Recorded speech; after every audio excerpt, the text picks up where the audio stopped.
ko te ata ki mga nui. Ko te ohai a haue, tēnei tāra mai.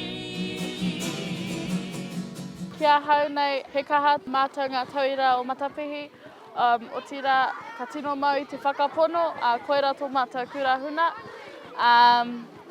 Koera pia te rerekētanga o mātou ki era atiroku. What happens with mainstream kura, there's a bit of a stereotype there. I think considering Matapihi and Mount Maunganui College, considering we came together, I think it really just broke down those barriers and really just brought us together as whānau and brought a lot of aroha.